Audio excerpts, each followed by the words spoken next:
Terbongkar, mengapa Susi Art Ferdy Sambo menangis, Bribka Riki Rizal bingung ada apa peristiwa di Magelang. Tribunnews.com, Jakarta, Bribka Riki Rizal atau Bribka RR menceritakan sekelumit peristiwa di Magelang pada kuasa hukumnya, Erman Umar. Pada Erman Umar, Bribka Riki Rizal mengaku tidak mencium indikasi atau mencurigai adanya dugaan pelecehan atau kekerasan seksual terhadap istri Ferdy Sambo, Putri Chandrawati oleh Brigadir J. Peristiwa di Magelang yang diketahui dan dilihat langsung Bribka Riki Rizal adalah adanya ketegangan antara Brigadir J dengan Kuat Maruf, sopir keluarga Sambo. Bribka Riki Rizal juga melihat Susi, asisten rumah tangga Ferdy Sambo menangis di lantai 2 rumah. Sementara Putri Chandrawati menurut Bribka Riki Rizal, berbaring di kamarnya.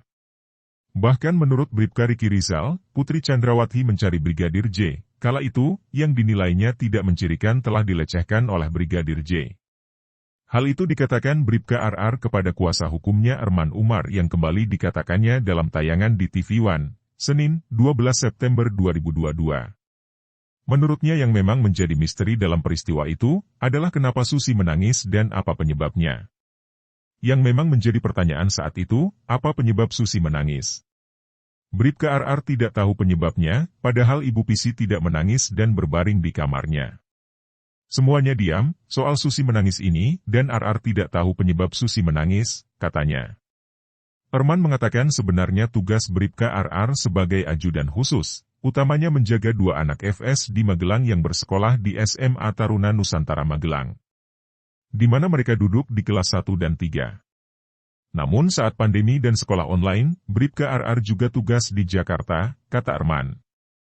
Karenanya kata dia saat sehari sebelum pulang ke Jakarta, yakni tanggal 7 Juli 2022, di mana ada kejadian di Magelang. Bribka RR sedang mengurus 2 anak Sambo di Taruna Nusantara bersama Barada Richard Eliezer atau Baradae. Saat di Taruna Nusantara, kata Erman, Bribka RR diminta pulang oleh Putri Chandrawati. Dia dipanggil sama Ibu Pisi, disuruh pulang ke rumah, panggilan saat itu lewat telepon kepada Richard, kata Erman. Pada saat kembali ke rumah kata Erman, menurut Bribka RR di lantai 1 rumah, kosong. Saat Bribka RR naik ke atas, dia lihat Kuat dalam keadaan panik dan tegang. Dia tanya, ada apa Pak Kuat? Pak Kuat jawab, enggak itu tadi si Yosua, naik turun, saya tanya, dia lari ke bawah. Dia gak mau dengar saya. Kenapa itu anak? Itu jawaban Kuat, katanya. Saat itu kata Riki, kondisi Susi menangis, ujar Erman. Bribka RR menceritakan bahwa Brigadir J naik ke lantai 2 dan mencoba melihat keadaan Putri Chandrawati yang diduga sakit. Tapi dihalangi oleh Kuat dengan pakai pisau. Akhirnya Joshua turun lagi ke bawah, katanya. Kemudian kata Erman, Kuat mempersilakan Brigadir RR melihat kondisi Putri Chandrawati yang berbaring di dalam kamar di lantai 2 tersebut. Dia buka pintu kamar ibu, dan tanya. Ada apa Bu? Ibu tidak menjawab, tetapi malah bertanya. Joshua di mana? Kata Erman. Menurutnya setelah itu Bribka RR hendak turun ke lantai 1 untuk menemui Brigadir J. Namun kata Erman, karena ada ketegangan antara Brigadir J dengan Kuat Maruf, Bribka RR berinisiatif menyembunyikan senjata api milik Brigadir J. Kemudian dia berinisiatif, yang mungkin diketahui juga sama Richard. Bagaimanapun Joshua ada senjatanya. Ada pisau dan senapan panjang. Bribka RR berinisiatif dipindahin senjatanya ke kamar anaknya Sambo. Dikunci di kamar itu senjatanya. Karena Bribka RR khawatir ada apa-apa. Sebab sebelumnya kan ada ketegangan antara Brigadir J dengan Kuat, ujar Erman.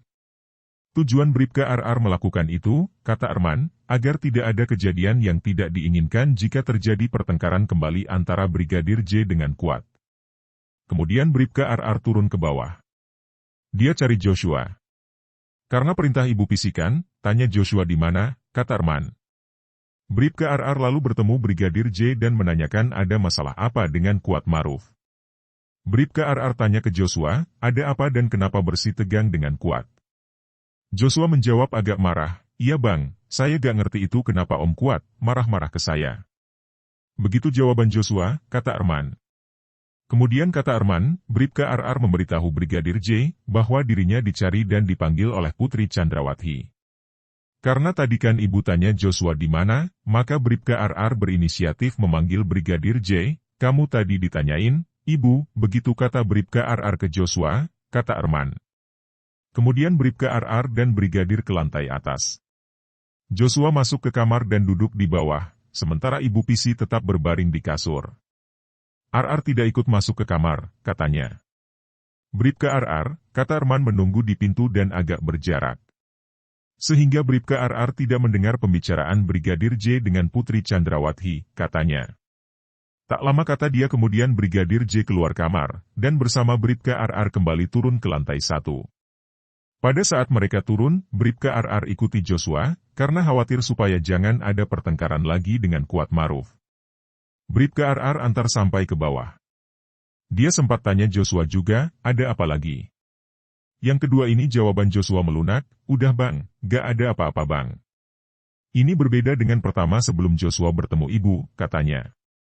Dari keterangan Bribka RR, kata Arman, kliennya sama sekali tidak melihat adanya dugaan pelecehan atau kekerasan seksual kepada Putri Chandrawati yang diduga menjadi motif pembunuhan berencana terhadap Brigadir J. Jadi menurut RR, kejadian di Magelang tidak seperti yang dibayangkan. Dia tidak melihat dan tidak tahu adanya pelecehan ke ibu, kata Arman.